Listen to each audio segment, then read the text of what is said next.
Hi guys. So when we last left off with the secret garden, Mary was finally introduced to Mr. Craven, her guardian, and he seemed kind of scary and miserable and gruff at first, but he actually was kind of a nice guy. Mary said, like, well, he'd even be like a nice looking person if he just didn't look so sad and miserable all the time. So she meets him and asks him, can we hold off on giving me a governess? That would kind of be like a live-in babysitter, nanny slash teacher all in one. And just let me spend some time outdoors. And also she asks for a bit of earth. So he agrees. He said, you know what, I was talking to Martha's mother, and that sounds like that's basically what she said, that you just need to spend some time outside playing and kind of getting healthy. So we're going to go with that. So Mr. Craven actually turned out to be very nice. And when Mary finally got back over to the secret garden, Deacon had already left for the day to walk home because it's like 5 miles back across the moor. But he left a note saying that he was going to come back. So in this chapter, I am Colin. It's pretty exciting, I think. This is chapter 13. Mary took the picture back to the house when she went to her supper, and she showed it to Martha. "Eh?" said Martha with great pride. "I never knew our Deacon was as clever as that. That there's a picture of Missel Thrush on her nest, as large as life and twice as natural." Then Mary knew Deacon had meant the picture to be a message. He had meant that she might be sure he would keep her secret. Her garden was her nest, and she was like a Missel Thrush. Oh, how she did like that strange common boy. She hoped he would come back the very next day, and she fell asleep looking forward to the morning. But you never know what the weather will do in Yorkshire, particularly in the springtime. She was awakened in the night by the sound of rain beating with heavy drops against her window. It was pouring down in torrents, and the wind was wuthering round the corners and in the chimneys of the huge old house. Mary sat up in bed and felt miserable and angry. "The rain is as contrary as I ever was," she said. "It came because it knew I did not want it." She threw herself back on her pillow and buried her face. She did not cry, but she lay and hated the sound of the heavily beating rain. She hated the wind and its wuthering. She could not go to sleep again. The mournful sound kept her awake because she felt mournful herself. If she had felt happy, it probably would have lulled her to sleep. How it wuthered and how the big raindrops poured down and beat against the pane. "It sounds just like a person lost on the moor and wandering on, crying," she said. She had been lying awake, turning from side to side for about an hour, when suddenly something made her sit up in bed and turn her head toward the door, listening. She listened and she listened. "It isn't the wind now," she said in a loud whisper. "That isn't the wind. It is different. It's that crying I heard before." The door of her room was ajar, and the sound came down the corridor, a far-off, faint sound of fretful crying. She listened for a few minutes, and each minute she became more and more sure. She felt as if she must go find out what it was. It seemed even stranger than the secret garden and the buried key. Perhaps the fact that she was in a rebellious mood made her bold. She put her foot out of bed and stood on the floor. "I'm going to find out what it is," she said. "Everybody's in bed, and I don't care about Mrs. Medlock. I don't care." There was a candle by her bedside, and she took it up and went softly out of the room. The corridor looked very long and dark, but she was too excited to mind that. She thought she remembered the corner she must turn to find the short corridor with the door covered with tapestry, the one Mrs. Medlock had come through the day she lost herself. The sound had come up that passage. So she went on with her dim light, almost feeling her way, her heart beating so loud that she fancied she could hear it. The far-off faint crying went on and led her. Sometimes it stopped for a moment or so, and then began again. Was this the right corner to turn? She stopped and thought. Yes, it was. Down this passage, and then to the left, and then up 2 broad steps, and into the right again. Yes, there was the tapestry door. She pushed it open very gently and closed it behind her, and she stood in the corridor and could hear the crying quite plainly, though it was not loud. It was on the other side of the wall at her left, and a few yards farther on there was a door. She could see a glimmer of light coming from beneath it. The someone was crying in that room. It was quite a young someone. So she walked to the door and pushed it open, and there she was standing in the room.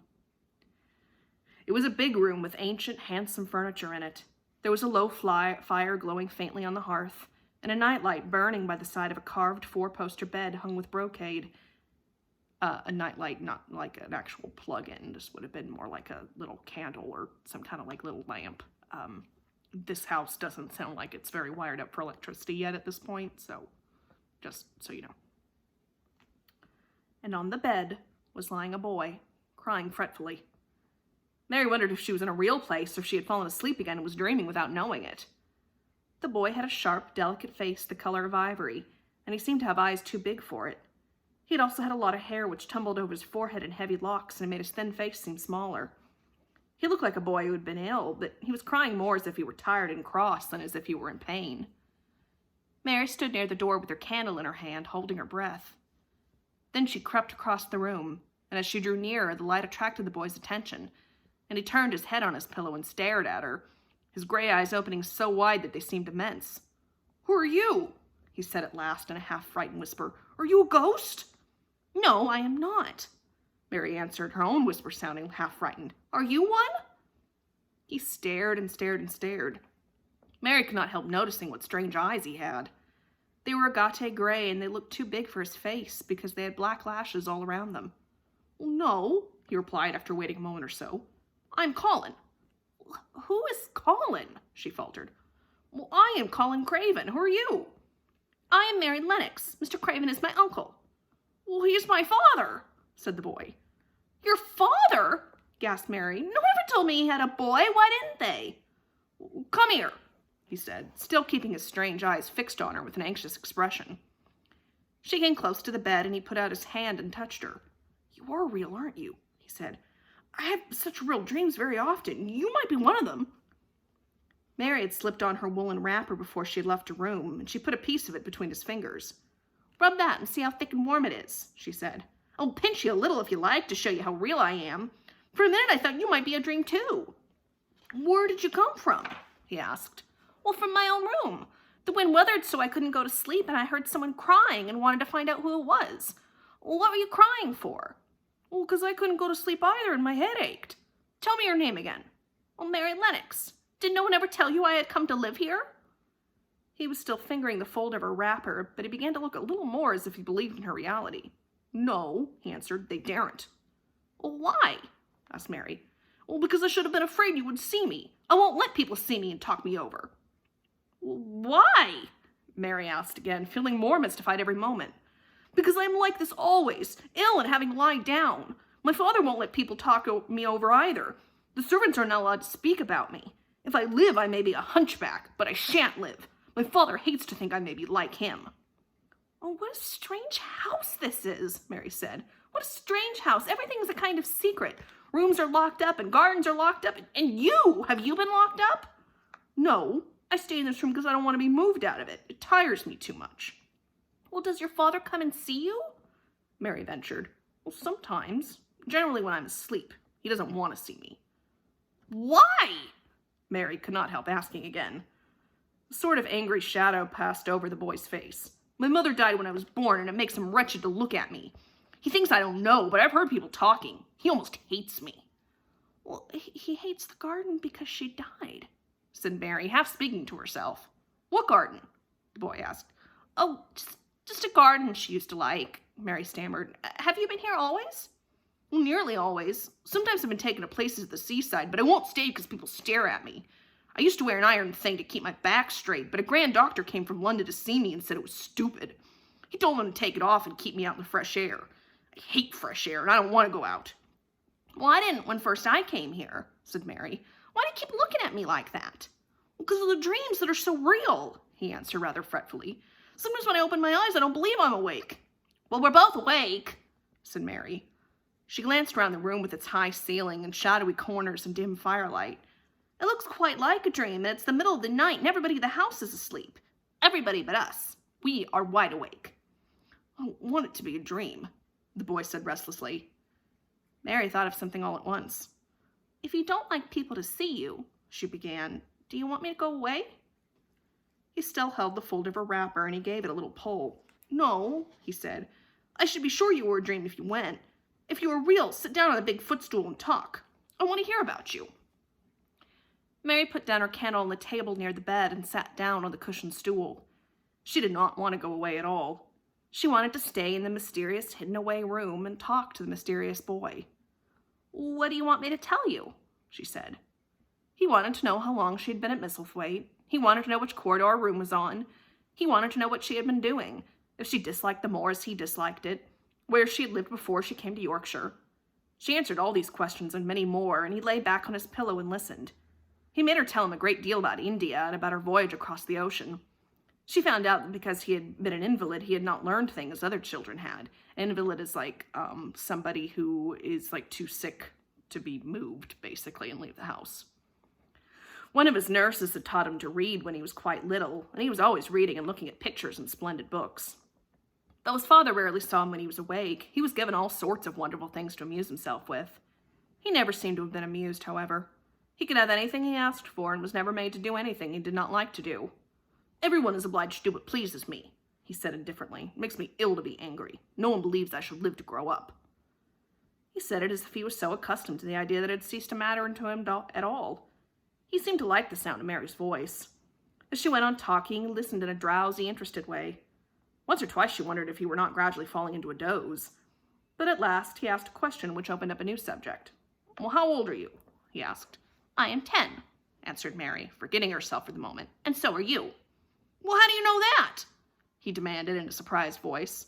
"Because when you were born, the garden door was locked and the key was buried, and it has been locked for 10 years.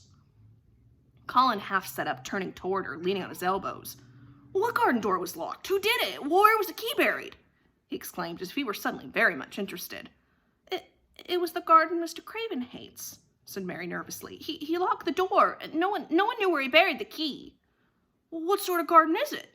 Colin persisted eagerly. "No one has been allowed to go in it for 10 years, was Mary's careful answer. Then it was too late to be careful. He was too much like herself. He too had had nothing to think about, and the idea of a hidden garden attracted him as it had attracted her. He asked question after question. Where was it? Had she never looked for the door? Had she never asked the gardeners? "They won't talk about it," said Mary. "I think they have been told not to answer questions." "I would make them," said Colin. "Could you?" Mary faltered, beginning to feel frightened. If he could make people answer questions, who knew what might happen? "Everyone is obliged to please me. I told you that," he said. "If I were to live, this place would someday belong to me. They all know that. I'd make them tell me." Mary had not known that she herself had been spoiled, but she could see quite plainly this mysterious boy had been. He thought that the whole world belonged to him. How peculiar he was, and how coolly he spoke of not living. "Well, do you think you won't live?" she said, partly because she was curious, and partly in hope of making him forget the garden. "I don't suppose I shall," he answered, as indifferently as he had spoken before. "Ever since I remember anything, I've heard people say I shan't. At first they thought I was too little to understand, and now they think I don't hear. But I do.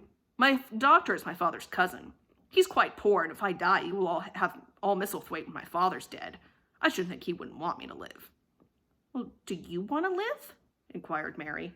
"No," he answered in a cross, tired fashion. "But I don't want to die. When I feel ill, I lie here and think about it until I cry and cry." "I've heard you crying 3 times, Mary said, "but I did not know who it was. Were you crying about that?" She did so want him to forget the garden. "I dare say," he answered. "Let us talk about something else. Talk about that garden. Don't you want to see it?" "Yes," answered Mary in quite a low voice. "I do," he went on persistently. "I don't think I ever really wanted to see anything before, but I want to see that garden. I want the key dug up. I want the door unlocked. I would let them take me there in my chair. That would be getting fresh air. I'm going to make them open the door."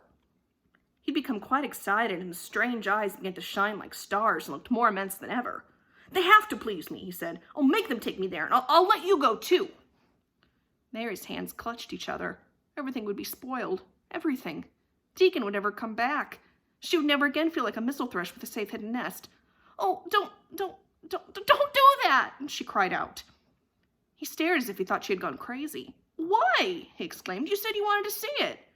"I do," she answered, almost with a sob in her throat. "But if you make them open the door and take you in like that, it'll never be a secret again." He leaned still farther forward. "A secret?" he said. "What do you mean? Tell me." Mary's words almost tumbled over one another. You see, she panted, "if no one knows but ourselves, if there was a door hidden somewhere under the ivy, if there was, and we could find it, and if we could slip through it together and shut it behind us, and no one knew anyone was inside, and we called it our garden and pretended that we were mistle thrushes and it was our nest, and if we played there almost every day and dug and planted seeds and made it all come alive—" "Is it dead?" he interrupted her. "It soon will be if no one cares for it," she went on. The bulbs live, but the roses... He stopped her again, as excited as she was herself. What are bulbs? He put in quickly. Well, they are daffodils and lilies and snowdrops. They're working in the earth now, pushing up pale green points because the spring is coming. Is the spring coming? He said. What is it like? You don't see it in rooms if you're ill. It's the sun shining on the rain and the rain falling on the sunshine and things pushing up and working under the earth, said Mary.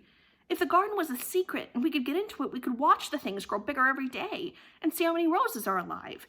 Don't you see how much nicer it would be if it was a secret? He dropped back on his pillow and lay there with an odd expression on his face. I never had a secret, he said, except that one about not living to grow up. They don't know I know that, so it is a sort of secret, but I like this kind better. If you won't make them take you to the garden, pleaded Mary, perhaps... I feel almost sure I can find out how to get in sometime. And then if the doctor wants you to go out in your chair, and if you can always do what you want to do, perhaps we might find some boy who would push you, and we could go alone, and it would always be a secret garden. I should like that, he said very slowly, his eyes looking dreamy. I should like that. I should not mind fresh air in a secret garden. Mary began to recover her breath and feel safer because the idea of keeping the secret seemed to please him. She felt almost sure that if she kept on talking and could make him see the garden in his mind as she had seen it, he would like it so much that he could not bear to think that everybody might tramp into it when they chose. I'll tell you what I think it would be like, if we could go into it, she said. It has been shut up so long, things have grown into a tangle, perhaps. He lay quite still and listened while she went on talking about the roses which might have clambered from tree to tree and hung down, about the many birds which might have built their nest there because it was so safe. And then she told him about the robin and Ben Weatherstaff.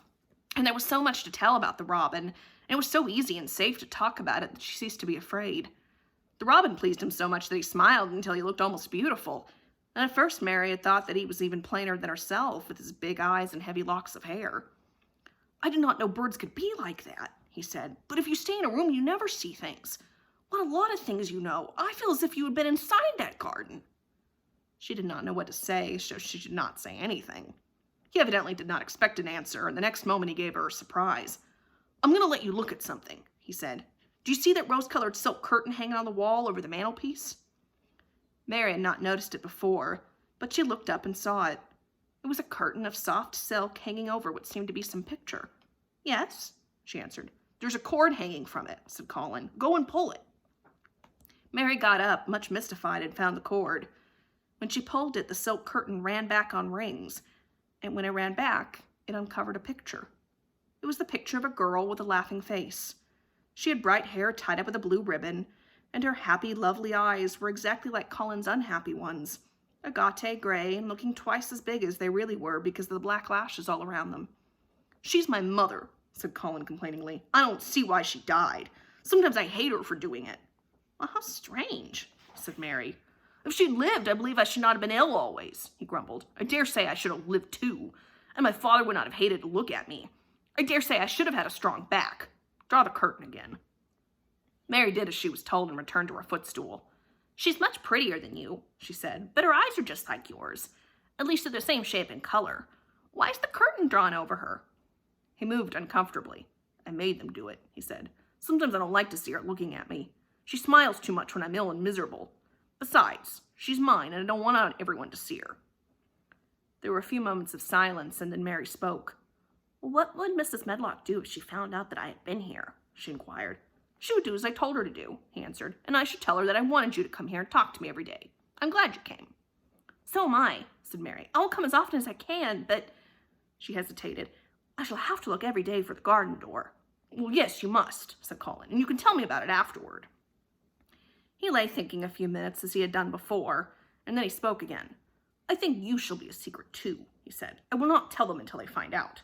I can always send the nurse out of the room and say that I want to be by myself. Do you know Martha? Yes, I know her very well, said Mary. She waits on me. He nodded his head toward the outer corridor. She's the one who's asleep in the other room. The nurse went away yesterday to stay all night with her sister, and she always makes Martha attend to me when she wants to go out. Martha shall tell you when to come here. Then Mary understood Martha's troubled look when she had asked questions about the crying. Martha knew about you all the time? She said. Well, yes, she often attends to me. The nurse likes to get away from me, and then Martha comes. I've been here a long time, said Mary. Shall I go away now? Your eyes look sleepy. I wish I could go to sleep before you leave me, he said rather shyly. Shut your eyes, said Mary, drawing her footstool closer, and I will do what my ayah used to do in India. I will pat your hand and stroke it and sing something quite low. I should like that, perhaps, he said drowsily. Somehow she was sorry for him and did not want him to lie awake, so she leaned against the bed and began to stroke and pat his hand and sing a very low little chanting song in Hindustani. Hindustani is one of the languages they speak in India. That's nice, he said, more drowsily still, and she went on chanting and stroking. But when she looked at him again, his black lashes were lying close against his cheeks, for his eyes were shut and he was fast asleep. So she got up softly, took her candle, and crept away without making a sound. And that is the end of chapter 13, and now we know why there was crying in the corridor. So, hope you guys liked it. I will post another chapter tomorrow. See you guys later. Miss you.